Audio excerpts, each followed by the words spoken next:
मागील 3 दिवस मी ह्या सापाला पकडण्याचा प्रयत्न करतोय।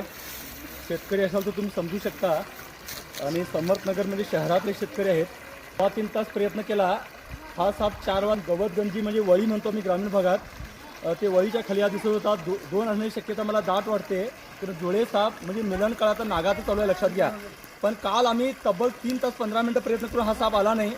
आज मात्र त्यांनी सतत लक्ष ठेवल्यामुळे हा साप बाहेर आला, तिथं घुसला। त्यांना मारायचं बिलकुल नव्हतं। साहेब, नाव कसं तुमचं? गणेश बसाप्पा शिवनावर। गणेश शिवनावर म्हणून या अगोदरी साप पकडले। रेल्वे लाईन बाजूला जाते समर्थनगरचा परिसर, आणि त्यांनी भाजीवडे पेकवतात, सगळं करतात। आणि त्यांना जवळपास 8 दिवस साप दिसत आहेत, म्हणून त्यांनी प्रयत्न म्हणजे करण्यासाठी आम्हाला विनंती केली। परवाशी मी 1 तास, काल 3.25 तास आणि आता 15-20 मिनिटांनंतर हा साप बाहेर आला बीळ नसल्यामुळे। म्हणजे साप किती घाबरतात आणि शेतकऱ्यांना किती म्हणजे धोक्याच्या ठिकाणी काम करावं लागतं किंवा पर्यायच नाही, लक्षात घ्या।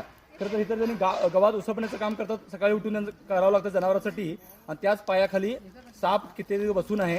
असं असून सुद्धा काय झालं नाही, त्यांनाही यांना मारायचं नव्हतं। ही किती घाबरतं याच्यावर लक्षात येईल। साधारण 6 वर्ष वयाचा हा नाग जातीचा साप आहे। आपल्या आजूबाजूला मोठ्या प्रमाणात एकच ठिकाणी बिळात साप दिसण्याची शक्यता आता वाढते, कारण नागाचा मिलन काळ आता सुरू आहे। आपला हात पाय पडला आणि ते काय करत नाहीत। आता तुम्ही बघितलं असणार लक्ष देऊन, तर तो माझ्या पायाजवळ जाण्याचा प्रयत्न करत होता।